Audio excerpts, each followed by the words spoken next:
எறா கிரேவி பண்ண போகிறேன். 10 முந்திரி பயிறு, கொஞ்சம் தேங்காய், சோம்பு, 1/4 ஸ்பூன் சீரகம், ஒரு 1/2 ஸ்பூன் மிளகு சேர்த்து போடுறேன். இது ஒரு கைப்பிடி சின்ன சைஸு 2 வெங்காயத்தை நான் வெட்டி இதை சேர்த்துக்கிறேன். ரொம்ப நான் வதக்கிட்டதில்ல, சும்மா லைட்டாக ஒரு புதினா கொத்தமல்லி தழை சேர்த்து இதை சும்மா அப்படி ஒரு வதக்கு, அந்த ரொம்ப வதக்க தேவையில்ல. இதை கொஞ்ச நேரம் ஆற வச்சு இதை நம்ம அரைச்சி கொண்டு வந்துடலாம். இதில் கொஞ்சம் எண்ணெய் ஊற்றிக்கிறேன். ஒரு 4 ஏலக்காய், 2 கிராம்பு, பட்டை ஒரு கொஞ்சம் பாருங்கள், 1/2 ஸ்பூன் சீரகம், 1/2 ஸ்பூன் சோம்பு சேர்த்துக்கிறேன். நல்லா மசாலா நிறைய சேர்க்கல, கொஞ்சம் மசாலா சேர்த்துக்கிறேன். கருவேப்பிலை போடுவேன். நிறைய போடல, சும்மா ஒரு சின்ன ஸ்பூனில் 1 ஸ்பூன் இஞ்சி பூண்டு பேசி சேர்க்குறேன். நிறைய மசாலா நான் சேர்க்கல, எல்லாம் கொஞ்சம் கொஞ்சமாக தான் சேர்க்குறேன். 3 தக்காளி பழம் நான் சேர்த்துக்கிறேன். நான் இதில் உப்பு போட்டுக்கினா சீக்கிரம் வதங்குறேன். தக்காளி பழம் நல்லா வதங்கிடுது. மல்லித்தூள் போடுறோம். இப்போ சின்ன ஸ்பூன் 2 ஸ்பூன் தூள் வந்து சின்ன ஸ்பூனில் 1 ஸ்பூன் மிளகாய்த்தூள், 2 ஸ்பூன் மல்லித்தூள் போட்டுக்கிறேன். இதில் மஞ்சள் தூள் போட்டுக்கிறேன்.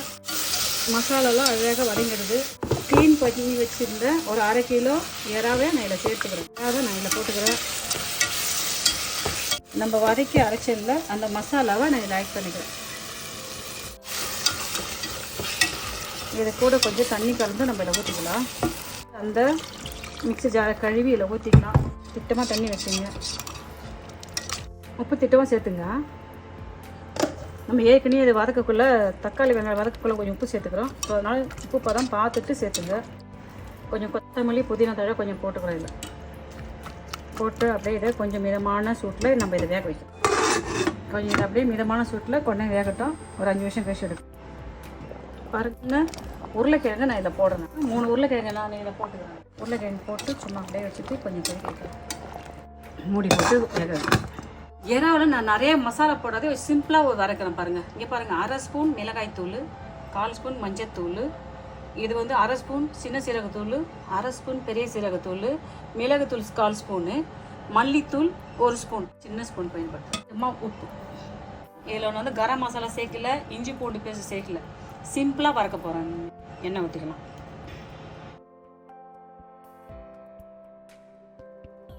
நம்ம வந்து முடிஞ்ச அளவுக்கு நம்ம கொஞ்சம் எண்ணெயை வந்து அளவுக்கு குறைச்சிக்கணுமோ அந்த அளவுக்கு குறைச்சிக்கிட்டா நல்லது. எல்லா எண்ணெயும் நல்லது தான். அதெல்லாம் எண்ணெயில் பொரிஞ்சிடுச்சு.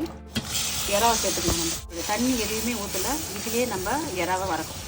மீடியமான அனலில் நம்ம இதை வறக்கிட்டே இருக்கோம். அழகாக எறா வறக்குது. சும்மா அது மேலே கொஞ்சம் கருவேப்பிலை வைக்கலாம். வந்து வாசனை கொடுக்குறது சின்ன சீரகத்தூள், பெரிய சீரகத்தூள் தான். டேஸ்ட் பண்ணி பார்க்கலாமா? பாருங்கள் என்ன அழகாக கொத்தமல்லி தழை வச்சுக்கலாம். குழம்பு பார்க்கலாமா? பாருங்கள் என்ன அழகாக குழம்பு வச்சிருச்சு.